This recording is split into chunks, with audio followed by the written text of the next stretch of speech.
Welcome to A Cup and a Conversation. I'm Grant Ongst, Community and Economic Development Director for the City of Brunswick. And today we have Brett Larick. Hi, Brett. Good morning. How are you? Good, and you? I'm good, thanks. Brett is president of Columbia Chemical, based here in Brunswick, Ohio. And we're going to learn about what Columbia Chemical does and who they are and what markets they serve. But we're also going to learn some things about Brett himself, his leadership style, and some of his team members. Brett, tell us a little bit about you. A little bit about me. So, grew up in Northeast Ohio. Grew up on the east side of Cleveland, and made through high school at Mentor High School. Graduated, went to Cleveland State from there.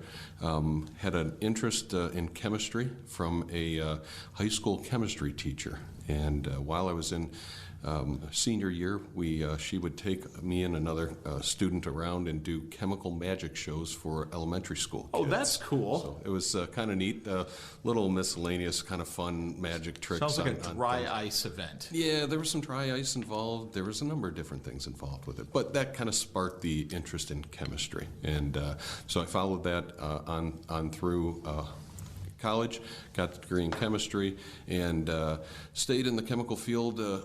One of the chemists at Cleveland State that I was doing some research work with knew somebody in the chemical world, manufacturing, and asked me if I had an interest in working. I said, well, at some point I'm going to have to work here in this field, and that led me into the metal finishing industry in the chemical world, and I haven't left since. Okay. So you've been, how long have you been with Columbia Chemical now? So I've been with Columbia Chemical for 23 years. Wow. Yep. Wow. Okay. And obviously when you came in, you didn't start out as president. No. How did you join Columbia Chemical? As I mentioned, I started in the metal finishing industry, and which is what Columbia does, and I'll get into that in a little bit later, I'm sure. But I started in the laboratory doing analytical work, quality control for the batches that are made back in production. Bench chemist, had an interest in getting out into the field, working a little bit more with the customers on things. While I learned a lot in laboratory and working with the chemicals, I had a little more passion for the outside and dealing with the customers and solving problems, and that led up into outside tech service and then into the sales and other things. So, and then with Columbia Chemical, just in the industry, knowing them, Columbia was trying to grow, and had an opportunity to come over and work. At that time, Bill Rosenberg Jr. owned the company, and he had aspirations to continue to grow the company, and we came on and did it together. So, oh, that's terrific. Yeah. And Columbia Chemical was founded in Brunswick, Ohio. Is that correct? It was. We've been in Brunswick since '92. Since '92. Okay. Columbia Chemical was actually founded in a, if I remember correctly, it was a paper mill. In the downtown Cleveland was the first building. Oh, okay. And Bill Sr. rented out some space up there, and the only, making a lot of the chemicals, you need a water supply, and the only water supply available was the women's bathroom. So they tore out some stalls of the women's bathroom and began making chemicals in that. So I guess it was founded in the beginnings of the women's room at the place in Cleveland. We do have some pictures of that. So well. Necessity is the mother of invention, as they say. Yes, it is. And people always talk about these big tech companies starting out in garages and how exciting that is. But in reality, most companies start somewhere, somehow, in some small way. Yeah, some need some solving some problem, doing something. So that's right. Yeah. So how many folks are with Columbia Chemical? So we got just under 50 at the present moment, and you mentioned about Brunswick. We started here in Brunswick in '92, and we're the original building. We added on to it a number of times. We built a second building and outgrew both of those, and we're now in our third building over the industrial park. That's great. Yeah. That shows wonderful growth, and you've got a number of key folks in your organization. Why don't you tell us a little bit about maybe Mark and Jeff. Yep. So our leadership group, our executive group, consists of myself, Mark Shario, who's essentially the Chief Technology Officer. Mark handles all the research and development, the laboratory, and the scientific parts of things. Also, our connections and work with the OEMs, and whether that OEM being automotive on through Caterpillar, John Deere, those types of markets. Okay. Working with the specifications to make sure that our chemicals meet the needs of theirs. And also Marianne Fuller, who's our essentially functions as the CFO. Marianne came on. Mark's been with us for 13 years, I guess, but he's been in the metal finishing industry most of his adult life. Okay. And Marianne started with us. I'm going to get the time period wrong, but she was in her early 20s on, I won't give her age away on this, but she's been with us for a number of years, worked her way up through the accounting and into the CFO. Very nice. Things. And I'll mention we are currently owned, we're an ESOP corporation, employee stock ownership plan. And which is kind of interesting because a lot of people don't know what an ESOP is. Yeah, there's a number of them around, and there's a number of companies that everybody works with, deals with on a daily basis that are ESOP owned. It's a unique ownership structure. It's good for it. When I get into a little bit of the history of Columbia, I can explain how we developed into the ESOP and how we operate in it today. But Marianne is our resident ESOP expert as well. Very good. And the ESOP companies that are owned by ESOP, they need that internal person to be able to manage through things. Sure, sure. So switching gears for a moment. So what does Columbia do in a nutshell? What do they do and what do they make or sell? Sure. So Columbia, we're essentially a chemical manufacturer in the metal finishing industry. And what is metal finishing? Yep. So metal finishing is putting coatings on primarily steel, but we also do other substrates such as zinc and brass, even plastic trim. But it's so we make the chemicals that people, applicators, electroplaters use to put the coatings on parts. So those parts are oftentimes to make them look bright and shiny. Oftentimes they're fasteners, nuts, and bolts that are to prolong the corrosion resistance or the corrosion life or the usable life of those parts on things. So a novice like me, when you say on parts to make them shiny, yep. maybe on a car there's some trim on the outside of a car and it's bright and shiny. So when you look at the car, especially I'll use pickup trucks, they use a tremendous amount of decorative chrome on those. And oftentimes it's copper, nickel, and chrome over steel. There's other substrates involved as well. But the wheels, bumpers, trim, door handles, interior, exterior, all that bright, shiny stuff is people use our chemistry to put that nickel chrome on. Also, interior applications such as plumbing fixtures, handles, faucets, different variations, different colors of the nickel chrome. You name it, that door handles, door hinges, sure. All those types of things, as well as what we call in the functional world, where we're trying to prolong the usable life of a particular part. Our business is, I'll call it 40-ish% related to the automotive. In the automotive, we talked a little bit about the bright trim part of things, but there's right. also a lot of things in the automotive in the cars and trucks that you don't necessarily see that are corrosion protection. Everything from the brake components, all the calipers, the brake lines, the hoses, they're all made of steel in one way or another, and they're coated to prolong the life. And there's also the seat brackets, all the rails that move the seats forward and backwards, up and down, as well as the headrests. If you look on every headrest, they're plated or coated to stop the corrosion protection, sometimes make them bright and shiny as well, depending on the model of the car.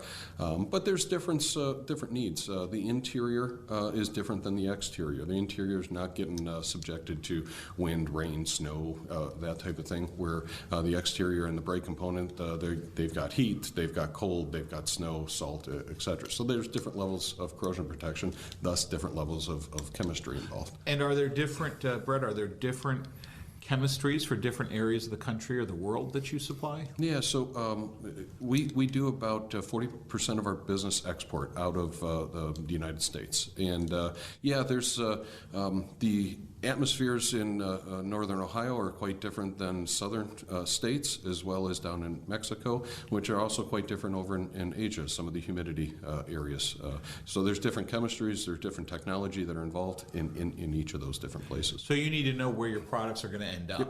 Sure. Because they might be made somewhere, but then they could get shipped somewhere else. Mm-hmm. So what do you look at? Do you look at where it's made, or do you look at where it ends up, or both? So most of the time, our chemistries are developed based on a specification by an OEM. And that OEM could be Moen, that OEM could be John Deere, and that OEM could be General Motors. And so they've all got their own criteria for appearance, corrosion protection. There's also functionality. Every fastener that's holding these desks and tables and chairs together, as well as holding your car together, they have certain requirements for coefficient of friction on things. So we also sell modifiers for the coefficient of friction, because every company's got their own look. View it as a robot that's putting this nut and bolt together, and that robot's got a certain amount of torque, and if it's too slippery, that's going to torque it and snap the bolt. If it's not slippery enough, it's not going to fasten the system correctly together. So not only in the region are we developing products for a corrosive atmosphere that might be in Western Europe, where there's tremendous cold on things, up in Canada or over into Asia. We're also developing them for certain applications. John Deere has a very different specification than General Motors does for their fasteners. So Sure, because I would imagine a lot of the John Deere items are used out in the field. Yep. Not just in a farm field, but maybe on a construction site and things of that nature. And to that nature, John Deere has a different specification for the fertilizer machinery than it does for your lawn tractor that you have in your yard. So. Good point. Good point. So what is the history of Columbia Chemical? How did it come to be? So the company was founded in 1975. It was founded by two gentlemen, Bill Rosenberg Sr. and Herb Goodule. Both were from the metal finishing industry. Both were involved. Bill Sr. was the research director for a chemical supplier, and Herb was in the marketing and sales aspect of things. The company they worked for changed ownership hands 5 times in 7 years, and enough was enough, and they left and started their own company, manufacturing some of the products we still sell today on things. But and during that time period, there was a number of other people within that company and the organization that left and started their own distributorships throughout the U.S. Many we still deal with today. We still sell to the families up in Minneapolis, down in Texas, that helps Bill Sr. and Herb start the company. Herb was involved in the business for a short time period. Bill Sr. bought him out. And what really spurs the growth during that time period was, I always say, everything that's really good for metal finishing, to make metal finishing easy and good, is really bad for the environment. And so during that time in the late 70s and through the 80s, cyanide was heavily used in our industry, and Columbia Chemical developed some alternatives to the use of cyanide, alkaline cyanide-free technology. And that's what really put Columbia on the map, especially the global map. Not only was the U.S. trying to eliminate the use of cyanide for obvious reasons, right, and the other parts of the world were as well. And Columbia developed some interesting technology that was leader in it, and that helped spur our growth in the foreign markets.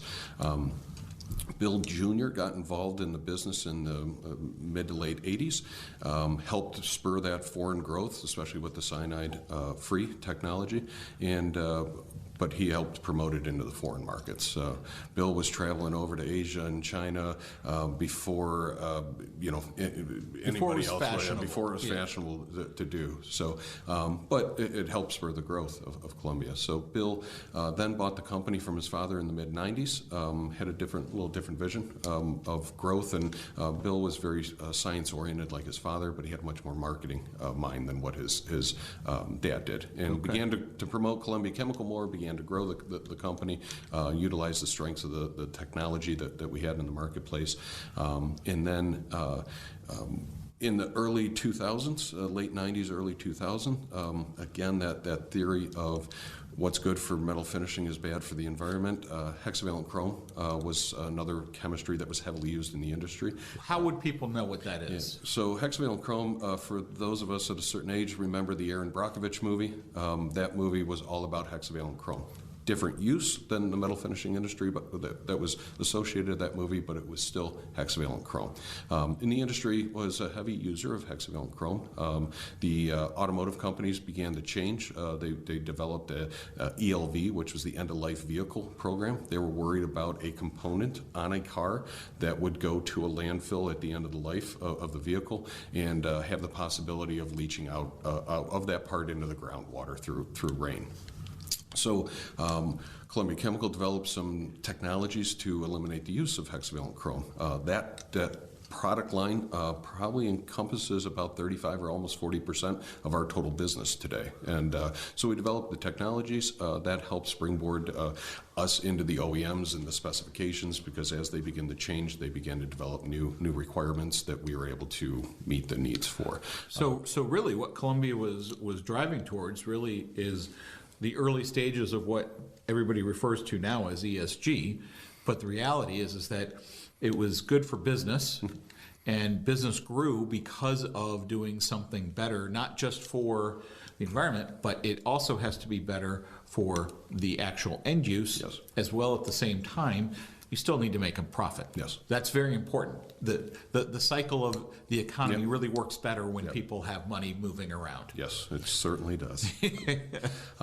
So we developed that technology. We got it into the marketplace on things.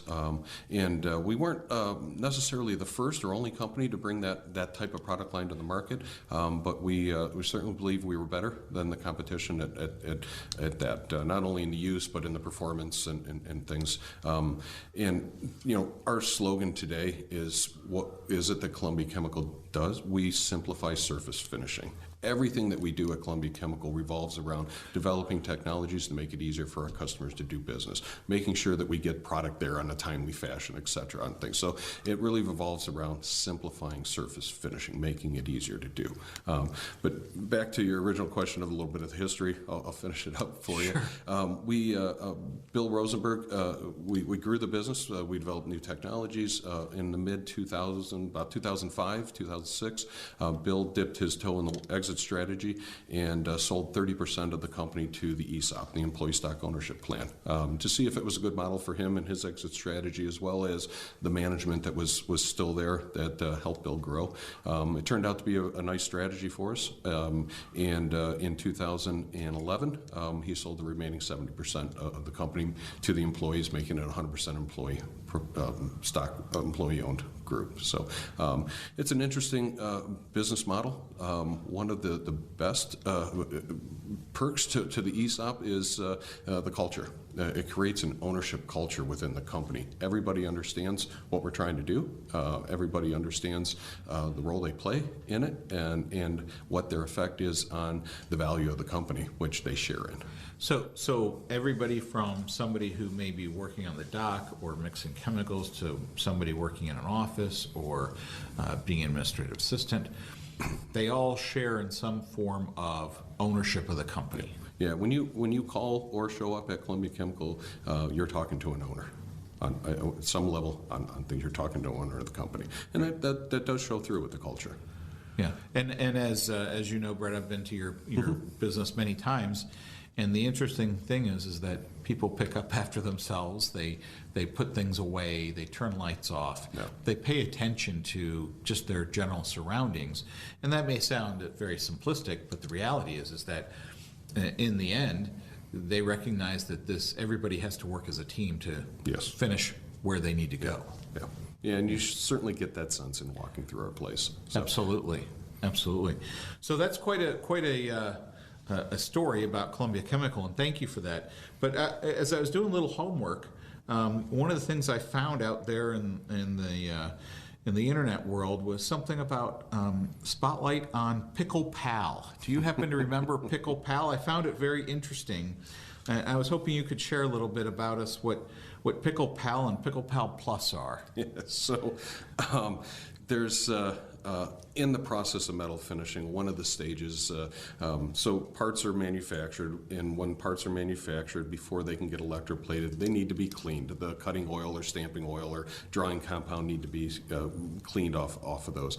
So it goes through a cleaning stage, which we develop products for. The second stage is often a acid pickle. And in the acid pickle, there's opportunity for the acid to do some etching on the steel or the substrates. Pickle Pal is an inhibitor that aids in the inhibition of the attack of the acid on the steel. So yes, Pickle Pal is a fairly well-known product on a global basis. There's maybe been a few jokes about Pickle Pal thrown around there in different parts of the world on things. I won't share all of them here. But yeah, no, Pickle Pal's it's been around a long time. It's a good product for us. That again, it simplifies surface finishing for the end user. The marketing of it and the logo that was attached to the article on this was very fun. I mean, it's a pickle. Yep. And in learning a little bit about Columbia Chemical in more detail and finding that, I found that quite humorous. Yeah. Share some other stories about the marketing, proposed marketing plans of that some other time with you. Very good. Very good. So Brett, as we walk through different things here on our Cup and a Conversation, you know, we like to ask folks different questions about different things. So like how do you find, as president of the company, you help lead? How do you lead your team? So it's a good question. Leadership's not easy to do. Those that do it well do make it look easy, whether it is for them or not. It takes time. You've got to understand the people that are there. For us at Columbia, there's I'll kind of boil it down to 4 different aspects of what I use and what we use as far as leadership there. So the first thing is knowing who we are as a company and explaining that, understanding who Columbia is, what we stand for, and what we represent, not only to ourselves, but to the community as well as to the industry that we serve in. And so we define that. We put that down on a piece of paper. Secondly, not only knowing who we are, but what we want to be in the future. In putting that on a piece of paper, defining that of where we want to be in the short term, 1 year, 3 years, 5 years, in the long term of 10 years, to have that vision of who we are. The third thing is having the plan to execute those goals on things, and we share that plan a lot. And the fourth thing being constantly communicating the above 3 on a very regular basis. With that, with everybody understanding who we are, what we want to be, how we're going to get there, things just start moving in the right direction. Everybody starts going after the same thing and the same goals, and it eventually makes it easy to lead the group on through because they begin to lead themselves. That's great. So I like that, lead themselves. So when I've been to your facility, I've seen a lot of pictures and of activities you all do together. Is that one of the things that Columbia tries to do, is whether it be cookouts or employee recognitions, things of that nature? So we recently were interviewing a marketing assistant last week for a position that's open for us. And the candidate, as we were going through the tour, asked a number of our people, what are some of the favorite events, traditions, et cetera, that Columbia Chemical does? And I thought it was an interesting question by a candidate coming through, and I was quite interested to hear what the answers were. And the most popular answer was when we hit certain milestones, whether they're sales goals or other goals that are associated, we oftentimes, I cook steaks for the company. And one of their favorite things is watching me out there sweating over cooking 40 or 50 steaks. and we fortunately, this time of the year, we don't seem to hit the goals that we do in the summertime, so I think they'd really enjoy watching me do it at 30 degrees outside. But so those company lunches on different things. We've done golf outings. We've done a number of different things to bring the group together. But that's really important, especially in an ESOP, when you're talking about a company of approximately 50 individuals. Whether you have 5 individuals or 50 individuals, people are people, and they need to feel that cohesiveness. Yeah, they certainly do. Yeah. So some of the other areas that are of interest is is you travel a fair amount. You have customers really all over the world. Yeah. How does that work? So when I was younger, it was a lot more exciting to go and do. But as you've been over to Asia 15, 20, 25 times, it gets a little old at times. And fortunately, we've got some younger people that seem to enjoy that, or I guess maybe as I did when I was younger. But it's different. The communication, the language barrier of working with our distributors over there. So in the U.S., we typically, our business model is we work 85% of our business is directly to the end user. In the foreign markets outside of Mexico, where we have a joint venture in Mexico, we work through traditional distributor relationships. So we've got business in Indonesia, Thailand, Taiwan, China, out through we had business in Ukraine and Russia prior to the war, and it's sad to see what's happened over there happen. In the Ukraine and Russia, we had some long-standing business relationships that go back 20, 25, 30 years that we've been to these people's, their kids' weddings, their birthday parties, and such. So it was sad to see what happened. But in the foreign business, you get to know these people. We've done business with them for years. It's a different culture. It's a different culture. It's a different culture of business. It's a different personal culture as well. But it's exciting. I'm always up for a good adventure. That's awesome. That's awesome. And you had mentioned just briefly that you were interviewing for a new position. If somebody were interested in learning more about Columbia Chemical and potential positions that may be open, if they're listening to this, or even just interested in Columbia Chemical itself, what's your website, Brett? ColumbiaChemical.com.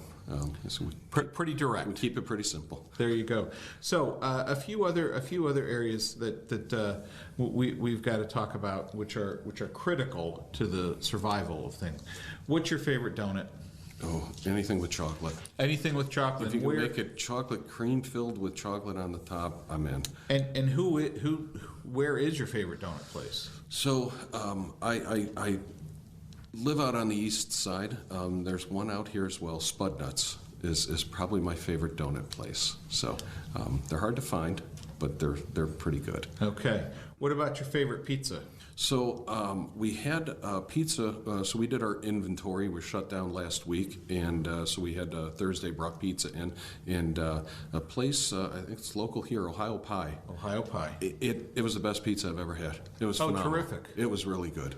And they did the choices were amazing. I had one piece, and the next piece, my favorite piece was the last piece that I had. So, well, you'll have to keep doing that. Yeah. So what do you think people don't understand about Columbia Chemical? You're a pretty technical company. I mean, you're dealing with chemistry. You've got a lot of smart people on your team. You've got folks that have masters in chemistries and PhDs and I mean, really smart folks. What do you think people don't understand about what you do? So, chemical manufacturing, it oftentimes gets a bad name, the chemical name on things. Of course, yes, we manufacture chemicals, but we're really a technology company. The things that we do, the analytical equipment, the laboratory, as you mentioned, we've got a wonderful staff of chemists, PhDs, degreed chemists, masters. There's some smart people, and we do some things up there with analytical work that would blow the mind of most people, and what they can do analytical wise.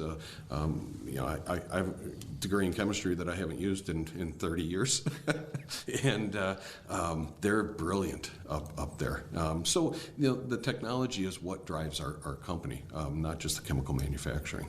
But as you know, Brett, especially being in your position, you know that a company is not just made up of one or two brilliant people, but across the board, because that brilliant person might not be able to pour themselves the right cup of coffee at days, and other times there might be a challenge out in the plant that they have a hard time conceptualizing. But the folks that are out there that understand facilities and facility management, they get it.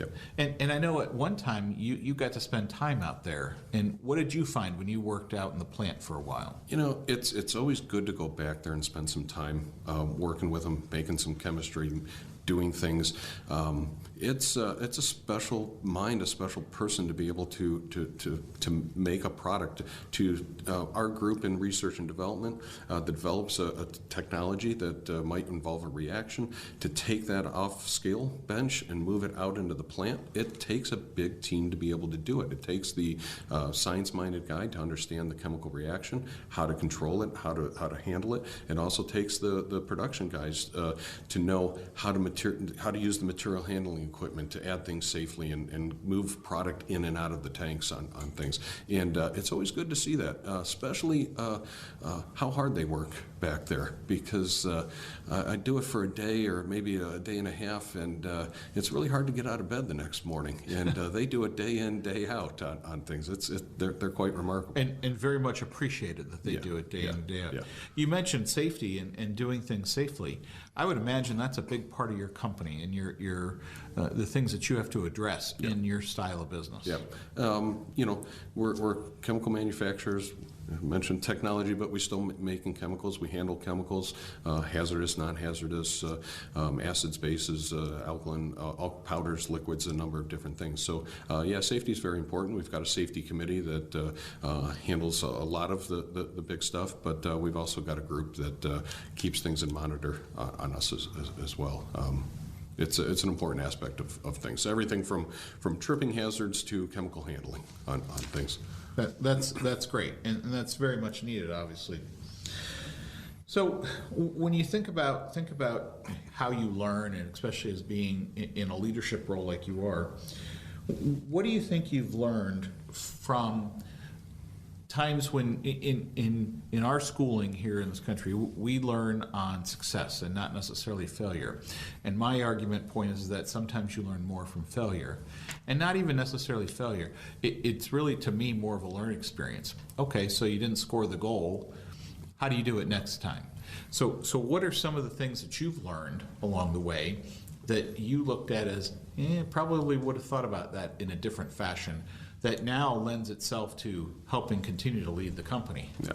So over the last number of years, we've had some outside companies come in and do some consulting for us on leadership and management and things.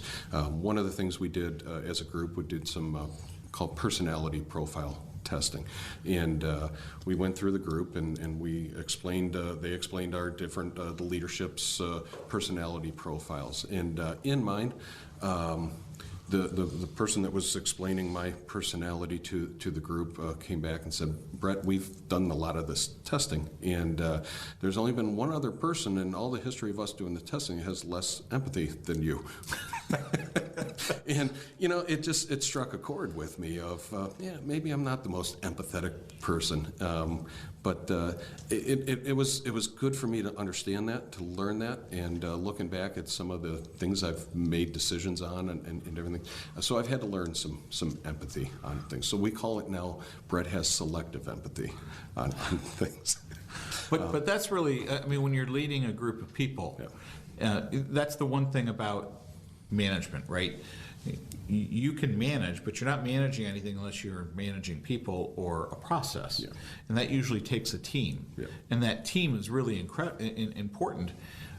But we humans have issues at times. Sure. Whether it be if we have young children, older parents, lots of things in between, going through challenges with spouses or whatnot. Sure.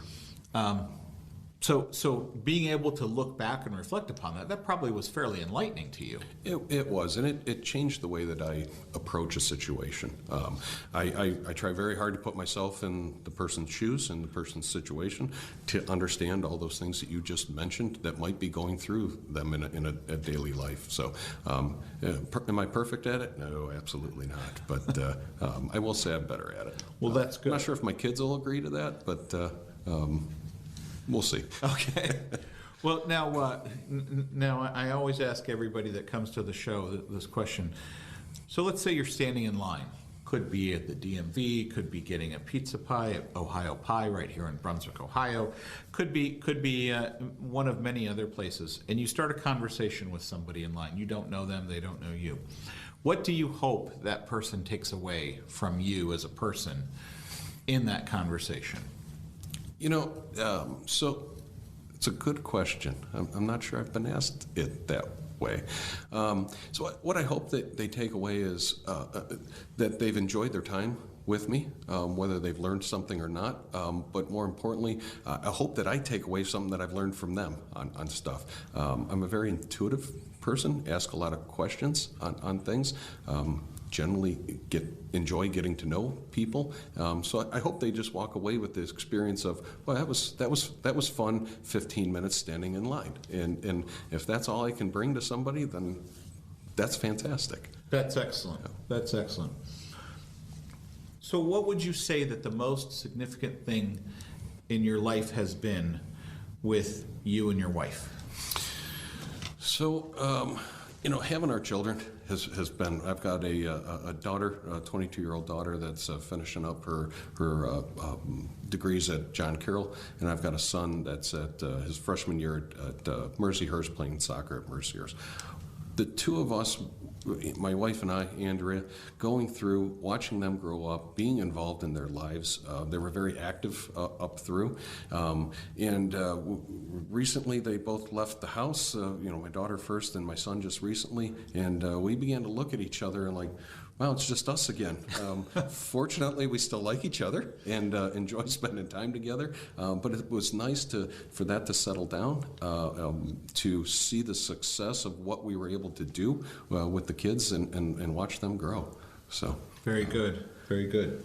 So, if you could be remembered for one thing, what do you want to be remembered for, both professionally and personally? I'll start professionally first. The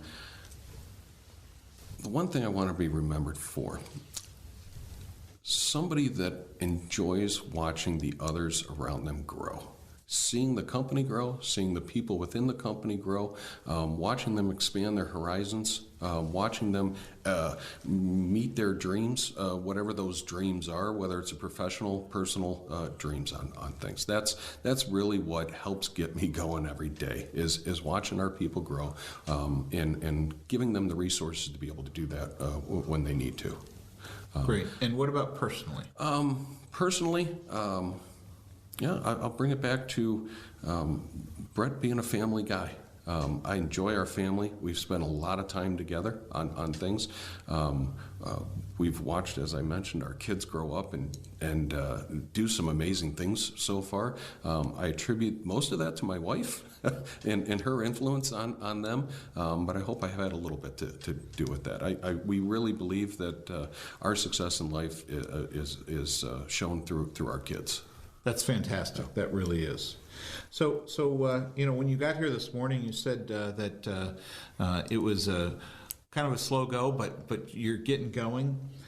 What's a typical morning look like for Brett and getting to the office? When you walk in the office, are people happy and smiling? Or I know you get there early. Are you happy and smiling most of the time? It usually takes that second cup of coffee to get that smile on the face. Hence why we're here at a cup and a conversation.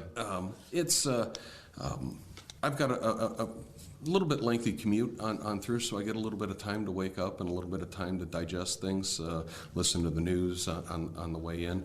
Oftentimes, our shipping and receiving foreman, he has a tendency to get in about an hour and a half before anybody else, and it's always fun to walk in and see him. It's been years that I've been at Columbia Chemical. I think I've turned the lights on and unlocked the door maybe twice in my career there. But it's always fun to watch him. And then passing through the office, a number of the people there are they're morning people, and they certainly help get me going. I think my wife would tell you that I'm not a morning person on things. Seeing them already get their day going, hearing the tow motors going in the back and things going on, it's wonderful to see that every morning. That's good, because one of those things that I go down that path about is the fact that people can walk into a business or school or someplace, maybe even home, and you can think about all the challenges and problems you have. But when you're in a leadership position, don't you find it's a lot easier when somebody's got a smile on their face and they're trying and they're moving forward, even if they do make a mistake. No. You learn from that mistake, you own it, and you keep going. No. And so what I was trying to understand from your perspective is when you walk into a place, be excited, be happy, try to learn something from somebody. What is there anything that you would also like to share with us, or any last thoughts or comments about today? I think you've gotten about everything out of me on things, lastly, closing about me on a personal level, I enjoy. You asked, kind of my day on the weekends. On the day, I enjoy being outside. I enjoy being active. I don't sit still well at all. On a personal level and on a business level, I've always got to keep going on things. We talked about fishing a little bit. Fortunately, I have a son who enjoys that as well, so I've got a fishing partner just about any time I need. So, that's what I enjoy doing, and hopefully someday I'll have a little more time to do it. At some point in time. Yeah. And what's your website again, Brett? ColumbiaChemical.com. ColumbiaChemical.com. So if you have any interest in learning more about Columbia Chemical or the metal finishing industry, reach out through ColumbiaChemical.com. And in the meantime, this has been Grant Ongst, Community and Economic Development Director for the City of Brunswick, with a cup and a conversation. Until next time, enjoy.